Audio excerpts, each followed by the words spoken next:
recognize the member from Kent North.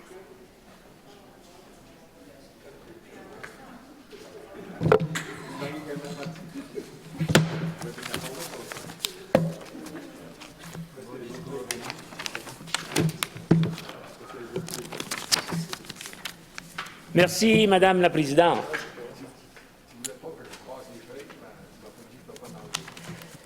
Well, Alan, c'est un honneur pour moi de me lever en chambre aujourd'hui en tant que député de la plus belle circonscription de la province, Kent-Nord.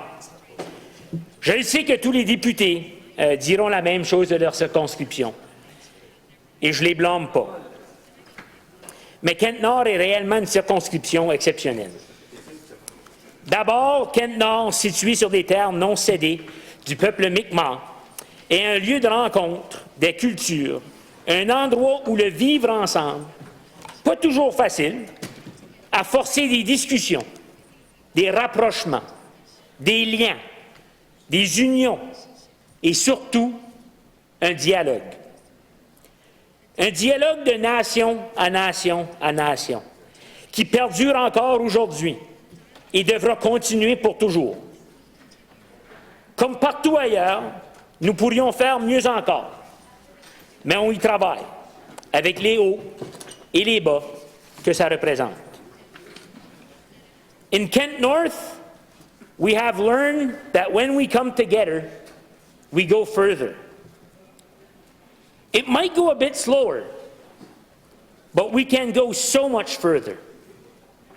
Recently, all peoples came together to ensure that everyone has equal access to health care.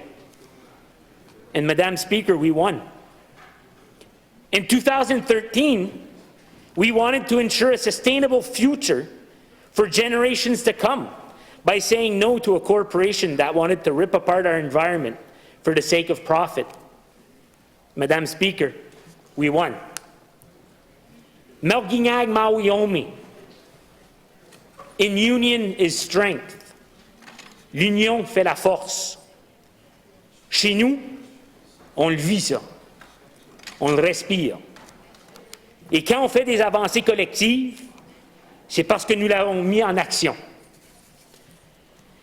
Kent-Nord est aussi un lieu où tous et toutes sont attachés à l'environnement. Les rivières, la mer, les forêts acadiennes, les tourbières et les champs sont des écosystèmes que nous savons que nous devons protéger parce qu'elles nous font vivre, dans tous les sens du terme. Que ce soit par l'air qu'on respire, par l'eau qu'on boit, la chasse, la pêche, l'agriculture, la faune, la flore, le tourisme, nos activités économiques, nos lieux de rencontre et de loisirs, et j'en passe. Kent-Nord est tout simplement un lieu magnifique et à l'avant-garde dans cette province. Nous avons nos lots de défis, mais je suis toujours impressionné par la vaillantise, la générosité, la créativité et la sensibilité des gens de ma circonscription.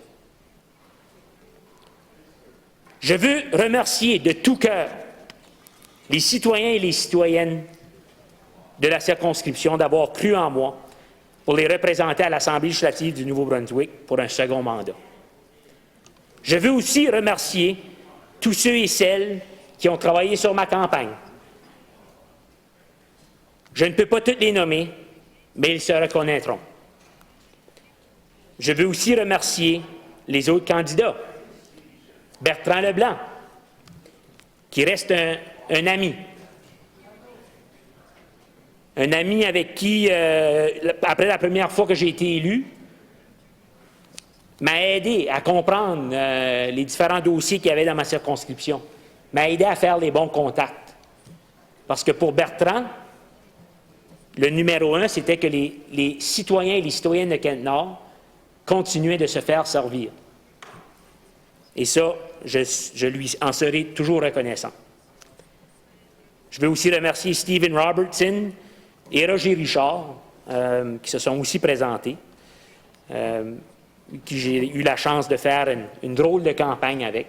Je pense qu'on peut tous appelé ça une drôle de campagne en temps de COVID. Ça a été du nouveau pour tout le monde. Mais je sais que chez nous, sur le terrain, je ne peux peut-être pas en dire autant pour la campagne provinciale, mais sur le terrain, chez nous, ça a été une campagne très respectueuse et je pense un exemple à suivre pour toute la province. Je veux aussi remercier ma famille. Ma mère, Nancy, infirmière à la retraite, qui est retournée au travail pendant la pandémie pour aider avec le contact tracing, qui a sorti de sa retraite pour déménager dans un petit appartement à Moncton, loin de chez elle, loin de sa famille, pour aider en temps de pandémie. Je veux remercier ma mère parce que ma mère a tout le temps été quelqu'un de spécial. Hein? Je pense que tout le monde dirait ça de leur mère.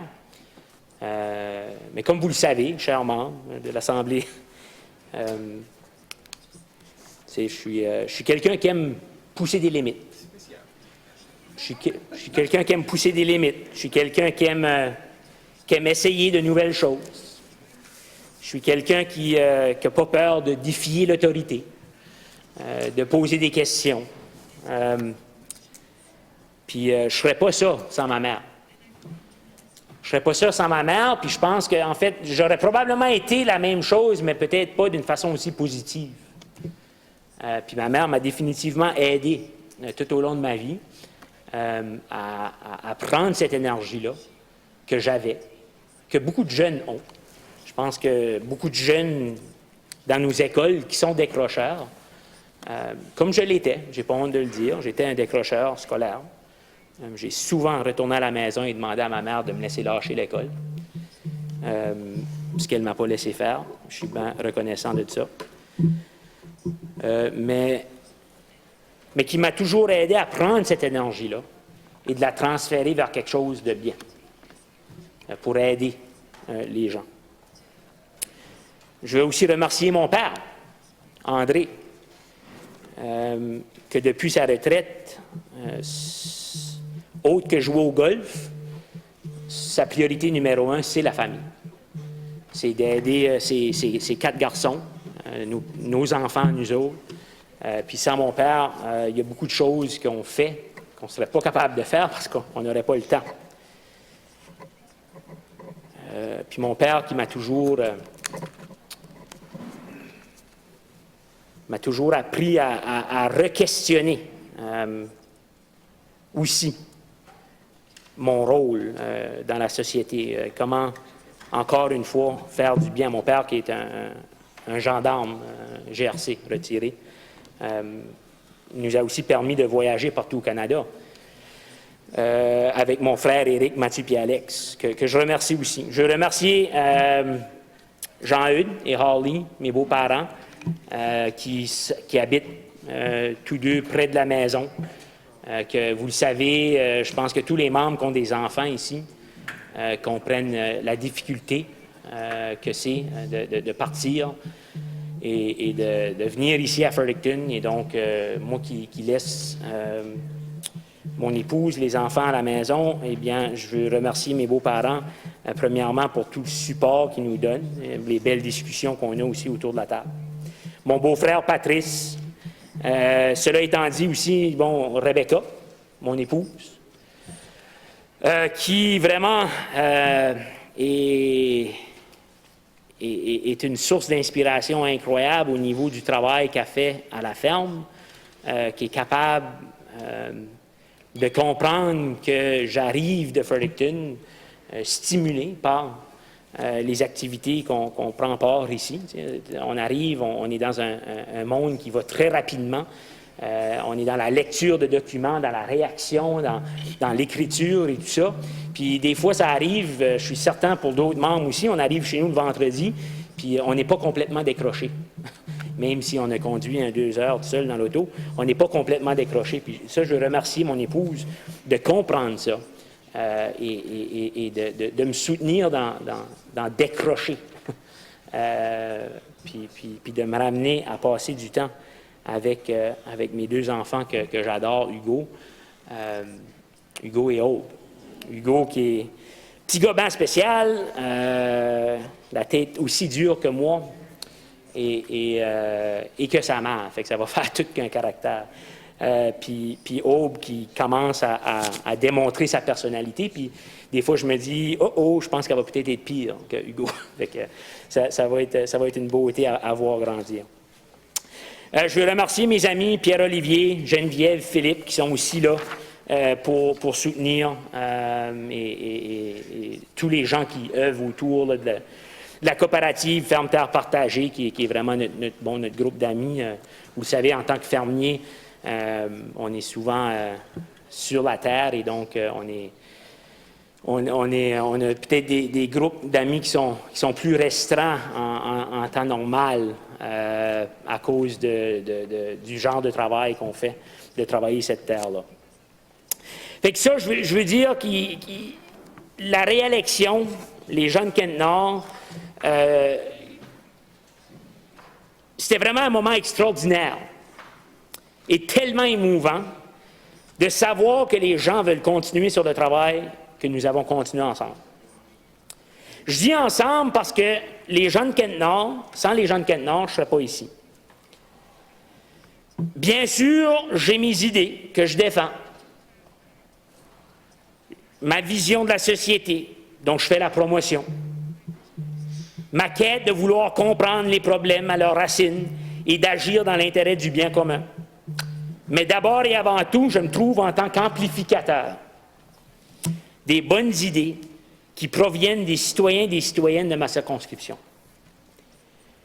Le bureau de circonscription est toujours prêt à faire de son mieux pour représenter les citoyens et les citoyennes de Kent-Nord. Je le dis souvent en temps de campagne et en temps normal, la seule promesse que je peux réellement faire aux électeurs de Kent-Nord, c'est que je vais toujours faire de mon possible. Je ne vais jamais dire « je ne veux pas entendre ça » ou « je ne travaille pas là-dessus ». Je vais toujours faire de mon possible. Ça ne veut pas tout le temps dire qu'on va réussir. Des fois, ça nous rentre dans des processus qui sont longs, des changements de loi. Il faut toujours trouver une façon, mais on va tout le temps faire de notre possible. Parce qu'un de nos rôles en tant que député est d'agir comme intermédiaire entre le citoyen et l'administration publique. It's for this reason that the motto at the constituency office is to act with integrity and represent the diversity of peoples of Kent North. Puis je dirais que nous voulons encore aller plus loin que ça dans notre rôle de bureau de circonscription. C'est pour cette raison que nous avons pris des engagements envers la population de Kent Nord, soit d'offrir un service de qualité, faire preuve d'une écoute active avec respect et dignité, l'habilitation, l'empowerment. Quand les gens de Kent Nord viennent au bureau de circonscription, on va toujours essayer de voir comment est-ce qu'on peut former une équipe avec le citoyen pour arriver à des changements de société positifs qui auront un impact non seulement sur leur vie, mais sur la vie de nos concitoyens. Puis offrir une éducation citoyenne. Je pense que trop souvent, de ce que j'ai entendu, trop souvent, en tant que député, on a peut-être la facilité de dire « Inquiétez-vous pas, on va arranger ça ». Mais je pense que de plus en plus, c'est important d'amener le plus de gens possible à savoir comment naviguer le système, à comprendre le système, à comment est-ce que les choses se changent. Puis je dis tout le temps que par le temps que je sors de la politique, si la seule affaire que j'aurais réussi à faire, c'est qu'il y a 300 citoyens de Kent-Nord de plus qui comprennent comment le système marche, bien ça fait 300 citoyens de plus dans la circonscription qui travaillent pour l'avancement de Kent-Nord. Et ça, je pense, c'est extrêmement important. Bien sûr, offrir ceci aux citoyens et aux citoyennes serait impossible à faire seul. Je veux donc remercier mon coordinateur de circonscription, Stéphane Godin, pour le service qu'il offre aux citoyens et aux citoyennes de Kent-Nord. Depuis les 2 dernières années, Stéphane travaille avec passion, acharnement et surtout avec sensibilité. Nous pouvons aussi compter sur la collaboration de notre coordinatrice des communications, Julie Guimet, qui s'assure qu'on communique de façon simple et efficace avec les citoyens et citoyennes de la circonscription. Puis je m'en voudrais si je ne prendrais pas un petit instant pour parler du poste de coordinateur de circonscription. Certains députés appellent ça peut-être assistant exécutif ou d'autres termes. J'ai fait le choix personnel d'afficher le poste comme un poste de coordinateur de circonscription pour mettre l'accent sur une relation de travail horizontale au lieu d'une relation verticale, hiérarchisée. Mais ça, ce n'est pas le point de ce que je veux dire. Ce qui n'est probablement pas coutume dans une réponse au discours du ton, mais je crois qu'il est important de mettre l'accent sur l'importance de ce rôle et de plaider pour des meilleures conditions de travail. Je ne nie pas les améliorations que nous avons réussi à obtenir dans la communauté d'administration de l'Assemblée législative. Mais il reste que je trouve tout à fait honteux que notre point de contact avec la population, nos coordinateurs de circonscription, cet intermédiaire entre l'administration publique et les citoyens est clairement sous-financé. Il faut un budget qui permettra de rémunérer à la juste valeur les employés de l'Assemblée législative. Imaginez, si les législateurs ne payent même pas à juste valeur leurs employés, et ils doivent prendre des décisions sur le salaire des autres employés de la fonction publique ou d'agir sur l'équité salariale. On se demande d'où viennent les négociations de mauvaise foi qu'on voit entre le gouvernement et les travailleurs du secteur public. Je pense qu'il faut conférer une indépendance et une autonomie aux parlementaires afin que nous puissions remplir nos différents rôles. Comme j'ai dit, un de nos rôles, c'est le rôle de représentant. Un député agit comme intermédiaire entre les citoyens et l'administration publique. C'est ce que les gens connaissent le plus du rôle de député, je dirais. Dans le sens où ils peuvent venir au bureau de circonscription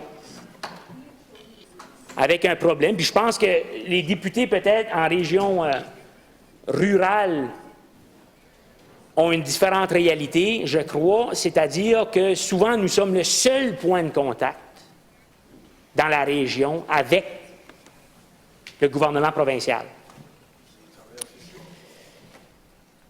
C'est ça. On est des travailleurs sociaux, on est des psychologues, on est je raconte souvent cette histoire ici.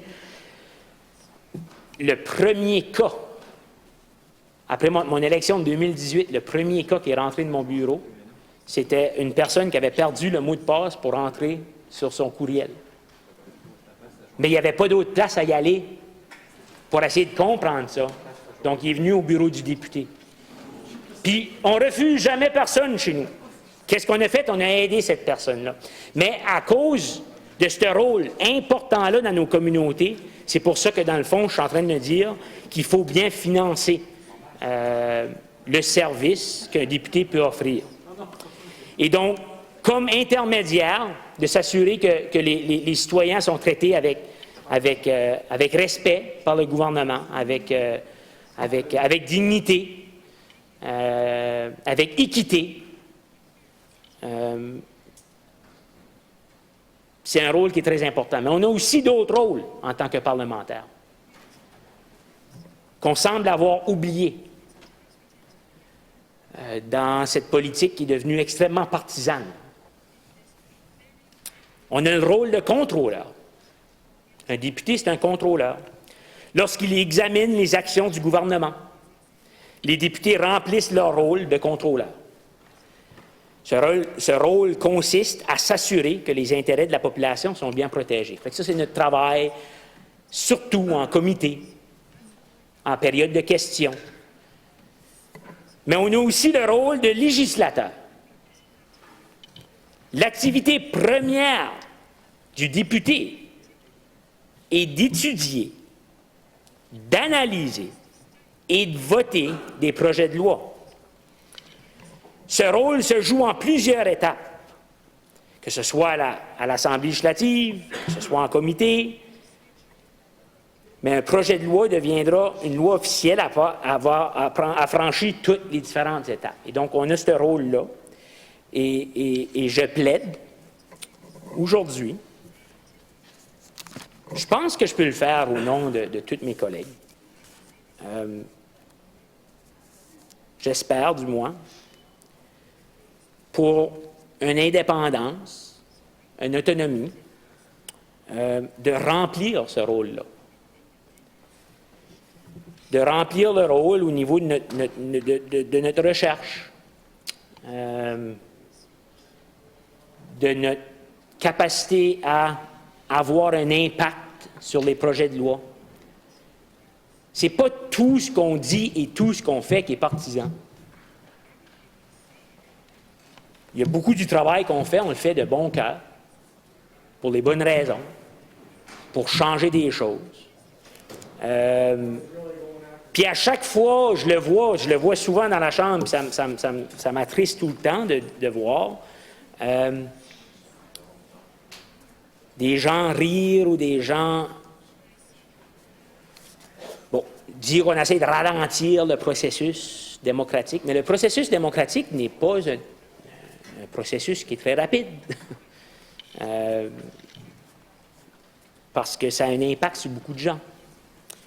Puis si tu veux faire ton travail comme il faut, bien, il faut savoir poser les bonnes questions.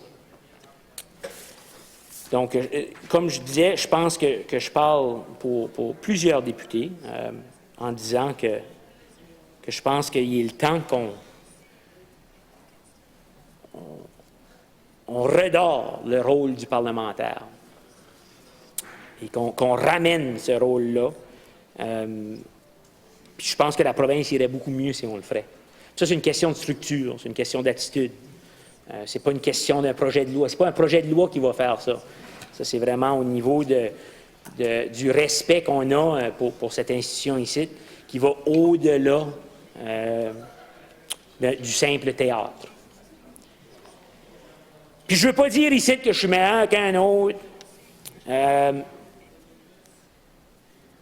Mais ça non plus, je n'ai jamais eu honte de le dire. Moi, je viens du monde du punk rock.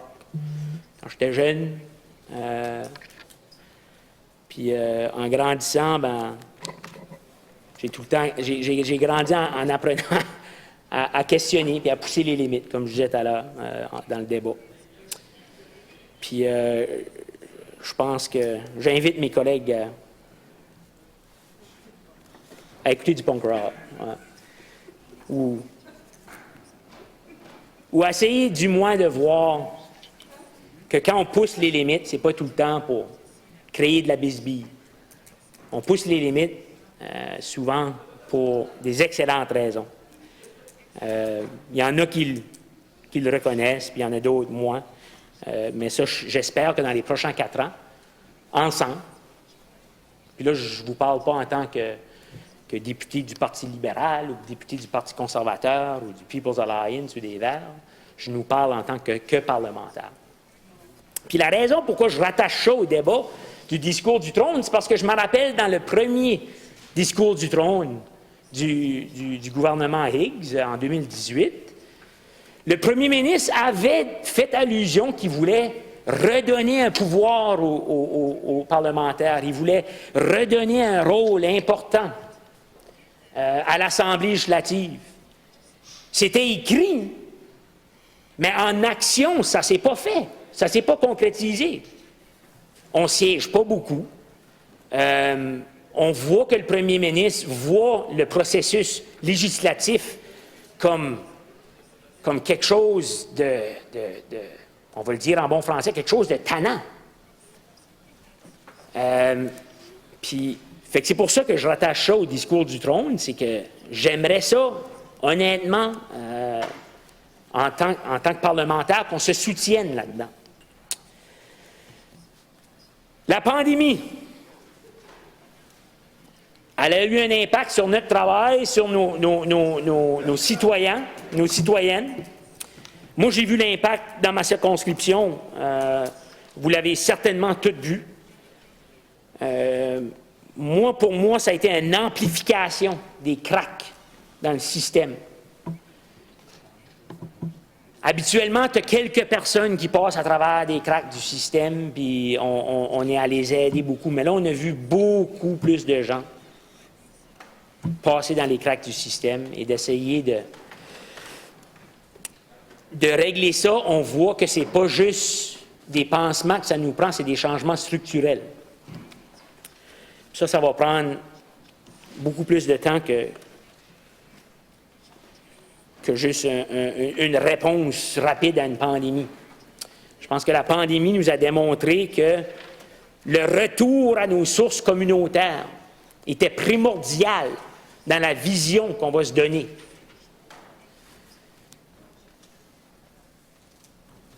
Une vision qui est tellement, tellement, tellement nécessaire. Parce que dans le discours du trône, je ne pense pas que je suis le premier à le dire,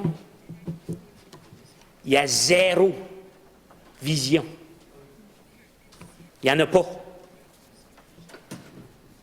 Puis ça me déçoit.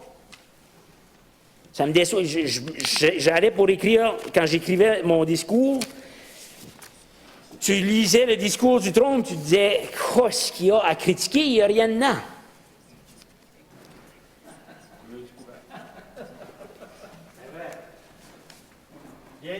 Ouais, puis je trouve ça de valeur, honnêtement. Surtout, dans le temps de la pandémie, on a eu le temps de réfléchir, on a eu le temps de voir sur le terrain ce qui ne fonctionnait pas. Il me semble qu'un discours du trône post-pandémie aurait dû être 4-5 fois plus épais que ça.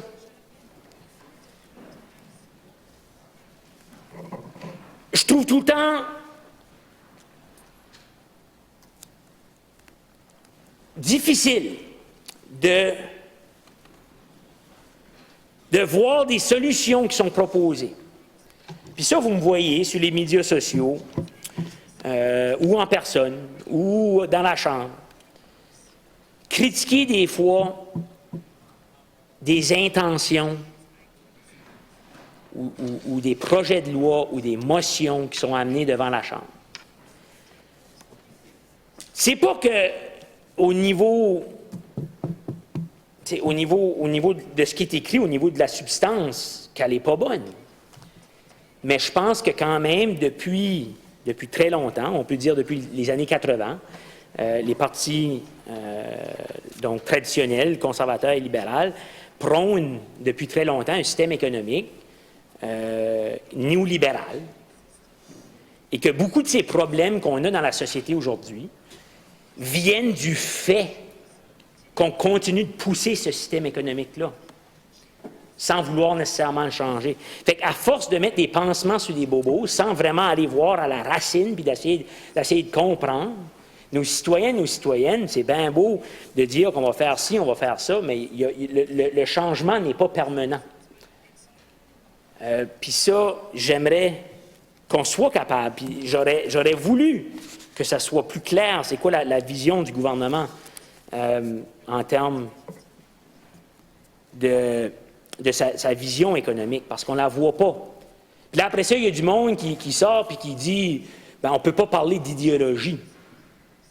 Ben, voyons donc. La politique est faite autour de l'idéologie. Puis en fait, un des plus gros problèmes qu'on a vu en politique, c'était ce consensus néolibéral-là. C'est quand les partis traditionnels, pas juste ici au Canada, dans plusieurs pays, ont commencé à avoir un consensus et de tout suivre le même courant économique.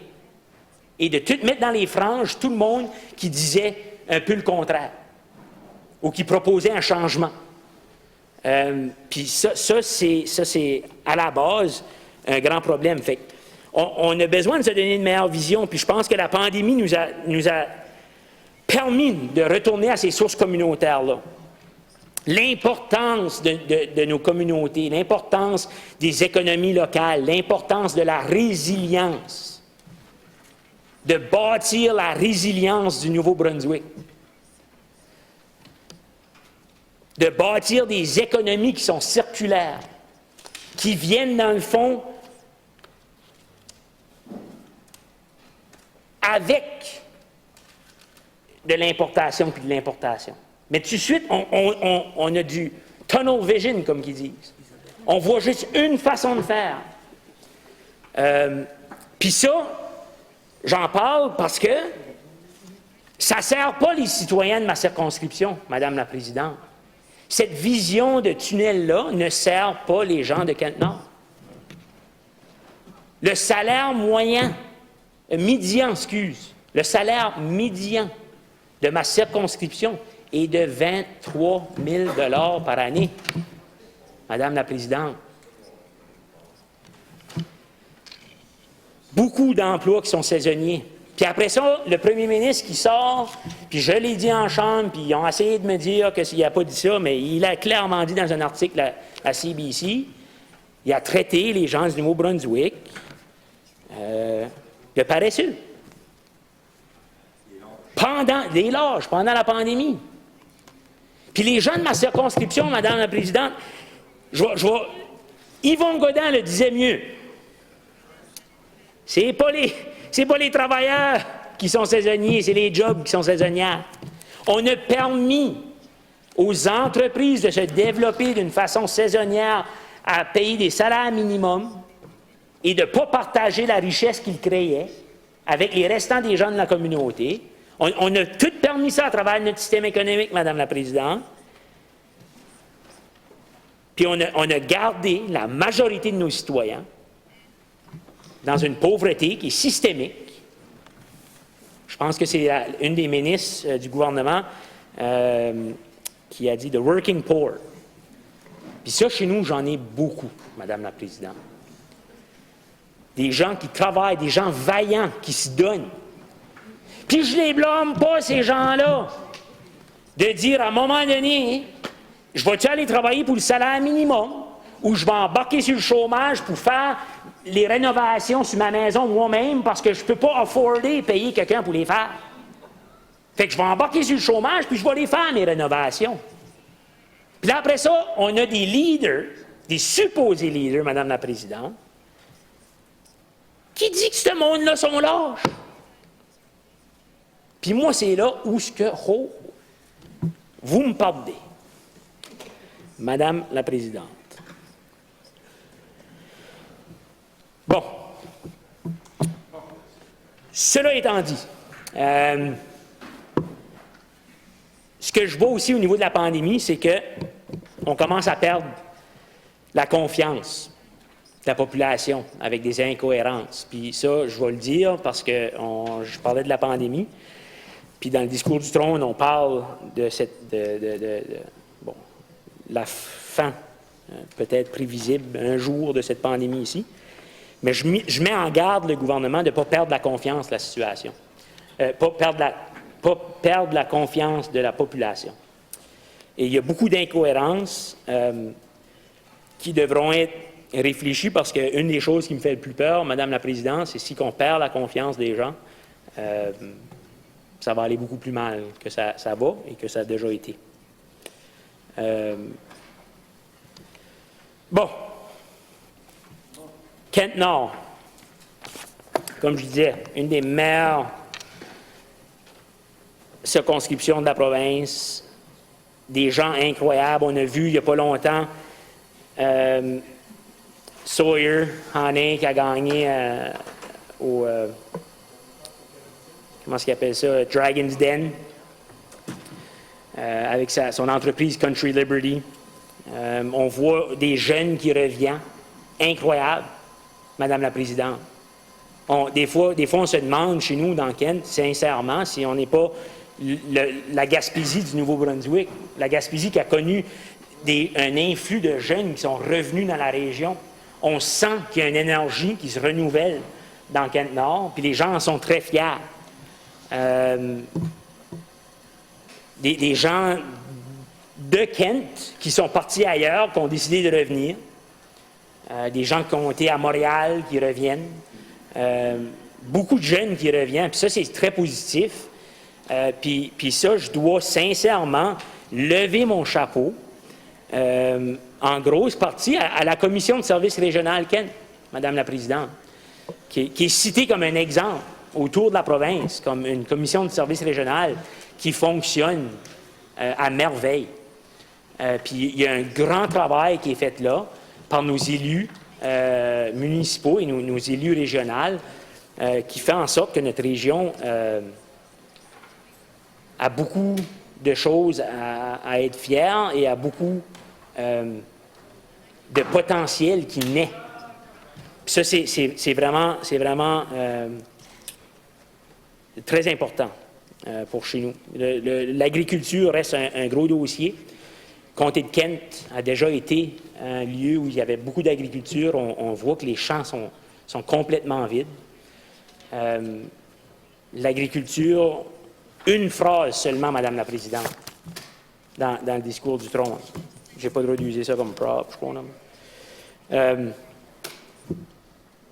Une phrase sur l'agriculture. Une phrase, puis la phrase dit « On va devenir des leaders mondiaux en exportation ». Hey! Le gouvernement n'a absolument rien compris des 2 dernières années de ce que je dis dans le champ, premièrement. Puis deuxièmement, il n'a même pas compris ce que le premier ministre disait pendant la pandémie, puis ce qu'il a promis pendant la campagne électorale. Une phrase, puis on parle d'exportation. C'est... On produit 3 % de quoi ce qu'on mange au Nouveau-Brunswick. Ça n'inquiète pas personne, ça. On ne se demande pas comment est-ce qu'on peut faire mieux. Non, au lieu, on dit faisons plus de patates. On enverrait ça partout. On en fait déjà, c'est correct, c'est bon. Mais ça vient avec son lot de problèmes, avec des acheteurs uniques, où j'ai rencontré plusieurs des agriculteurs de la province, puis il y a des gros agriculteurs qui ont des fermes immenses, Madame la Présidente, qui me dit, eux autres même, si ça serait notre choix, on ne serait pas aussi gros que ceci. C'est l'enfer à gérer. On ne s'enjoye même plus. Mais on n'a pas le choix si on veut survivre. Fait qu'on est en train de forcer des gens qui veulent nourrir leurs voisins à s'agrandir jusqu'à, dans le fond, être des investisseurs en capital qui gèrent une ferme assis de leur troc. Ce n'est pas des paysans, des paysannes, ce n'est pas des agriculteurs, ça. Un agriculteur, c'est pas quelqu'un qui a du cash et qui dit moyen qu'investir.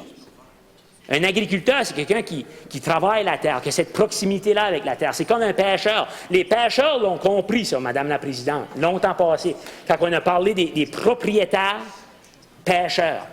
Hein, ils sont propriétaires de leur bateau. Tu ne peux pas acheter des licences puis faire le monde pêcher pour toi. Il faut que tu pêches toi-même. Puis les pêcheurs ont compris ça. C'est extrêmement important, ce concept-là, Madame la Présidente. En agriculture, c'est complètement le contraire, ce qu'on voit. Au niveau du revenu, je vois que le ministre des Finances, je l'ai rencontré à quelques reprises, puis j'ai toujours parlé de l'importance de penser aux revenus. On a des problèmes de blanchissement d'argent au Nouveau-Brunswick qui sont beaucoup plus gros que ce que l'on pense. Puis moi, d'entendre le gouvernement dire « bof, il n'y a pas vraiment de problème pour les Néo-Brunswickois » en période de questions, je trouve ça complètement inacceptable et aberrant, Madame la Présidente, où on sait qu'il y a un problème sous notre nez, puis on refuse d'agir. Même les États-Unis viennent de passer une loi là, anti-blanchissement d'argent, je pense dans les derniers jours, au Congrès, puis ça s'en va au Sénat. Puis il a passé avec une si forte majorité qu'il ne peut pas être... ils ne peuvent pas mettre le veto dessus. Oh, il me reste 5 minutes et quart. J'ai même pas fini. Je le sais. Je le sais.